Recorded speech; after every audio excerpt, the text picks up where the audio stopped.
एवं प्रेम से बोलिए श्री सत्यनारायण स्वामी। 5वां अध्याय, आखिरी अध्याय, अंतिम मति सो गति। अंतिम मति सो गति का मतलब समझ जाओ तो आपको समझ में आ जाएगा कि अंतिम मति सो गति कहते क्यों।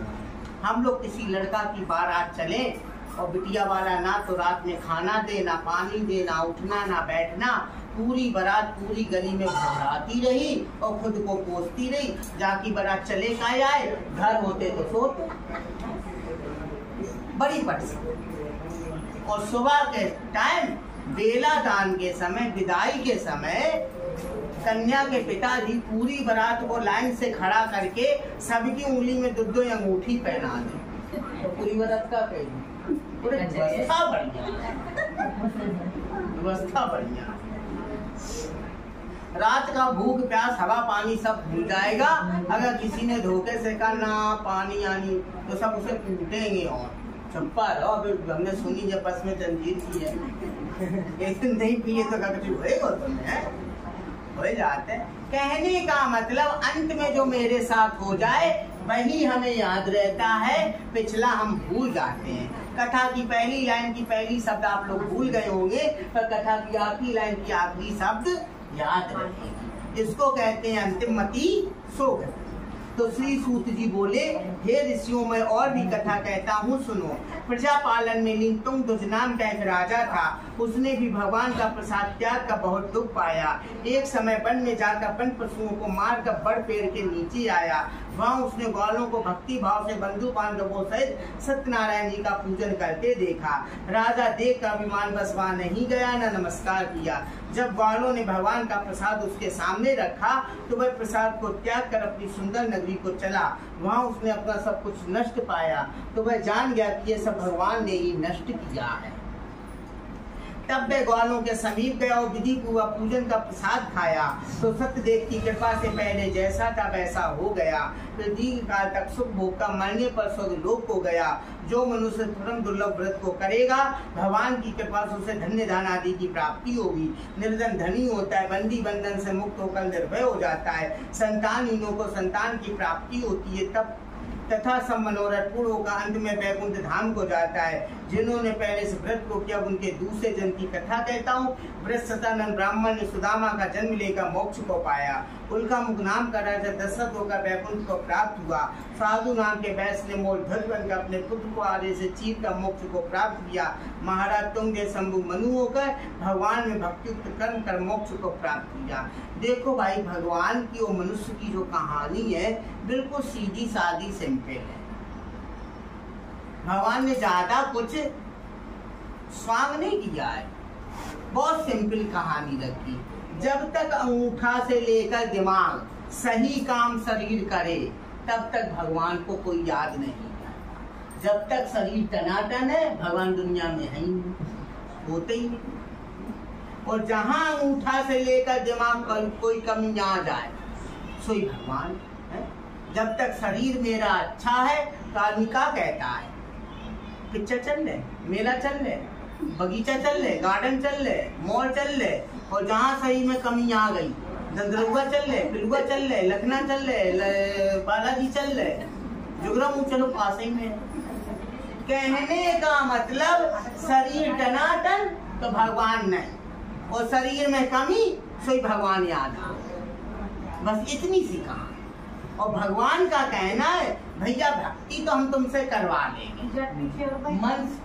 मन से करो, बेमन से करो, भय से करो, डर से करो, लोभ में करो, लालच में करो। हम जब चाहेंगे तुमसे भक्ति करवा लेंगे। तो अगर जब भक्ति भगवान करवा ही लेगा तो भैया समय रहते करो। कोई जरूरी है कि मैं घुटना में दर्द हो तभी हम कहें कि लखना भैया 3 शनिचर रहे हमें ठीक कर दो, कोई जरूरी है?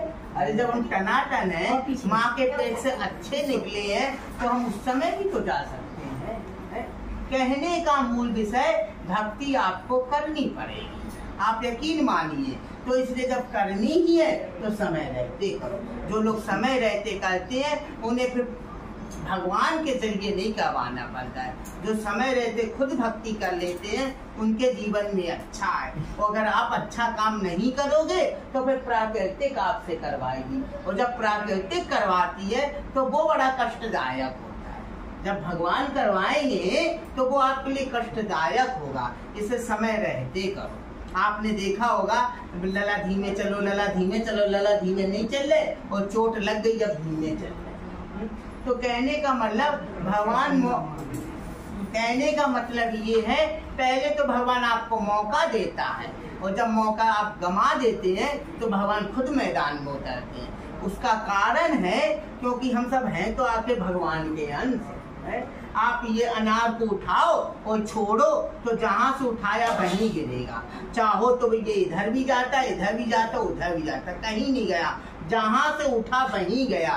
कहने का मूल विषय यहाँ पे ये है, चाहे तन छोड़े, धन छोड़े, मन छोड़े, जिस दिन कोई वस्तु आपको छोड़ेगी सोई भगवान याद आ जाए, क्योंकि हम सब भगवान के अंश, इसलिए भगवान को मानना पड़ेगा। और भगवान की भक्ति के लिए आपको मंदिर जाने की जरूरत नहीं है, ना अगरबत्ती हाथ में मुट्ठा बांध के बैठे रहो भगवान के साथ। आपको इतनी मेहनत नहीं करनी है। भगवान की कृपा के लिए आपको सिर्फ ध्यान देना है अपने मन पे।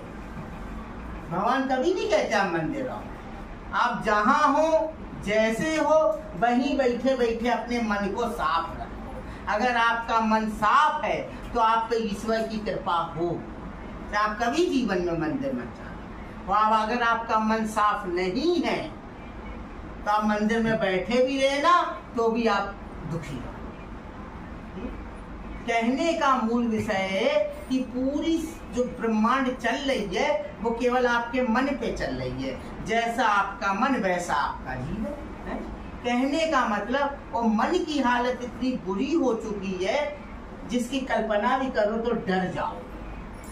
मन आज हमारा इतना बुरा हो गया है, बाजार से कोई मशीन खरीद के लाना, एक तार दिमाग में लगाना और एक तार डस्टबिन के डिब्बा में लगाना, और मशीन से पूछना कौन साफ है तो कहेगा डस्टबिन का डिब्बा। मन इतना गंदा हो, और जब तक मन को साफ नहीं करोगे तब तक कुछ होने वाला नहीं है। मन मलिन तन सुंदर कैसे है। मन पे ध्यान। मन की हालत इतनी बुरी है कि बुलौगा चलौगा लगता है, प्रसाद बंटता है, किसी के 4 मखाना, किसी के 2 मखाना, किसी के कुल्हड़ में 1 मखाना नहीं, तो जिनके कुल्हड़ में 1 मखाना नहीं वो भुनभुना जाते हैं।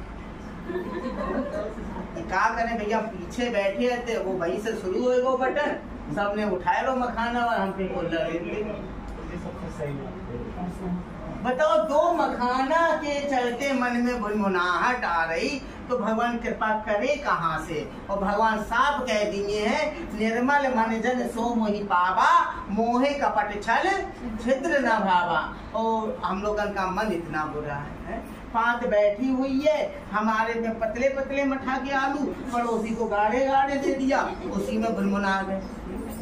बताओ, गाने ऊपर से दो हमें चलाए के नहीं दो। 2 आलू की कतरिया पे मन बिलबिला रहा है। ऐसा नहीं, आलू का बोरा है उसके घर, फिर भी परेशान। मम्मी चिंता कर रही है, खाने कम है, कोई नहीं पाएगा। मतलब कहने का कि मन पे ध्यान दो भाई। अगर मन अच्छा होगा तो जीवन अपने आप अच्छा होगा।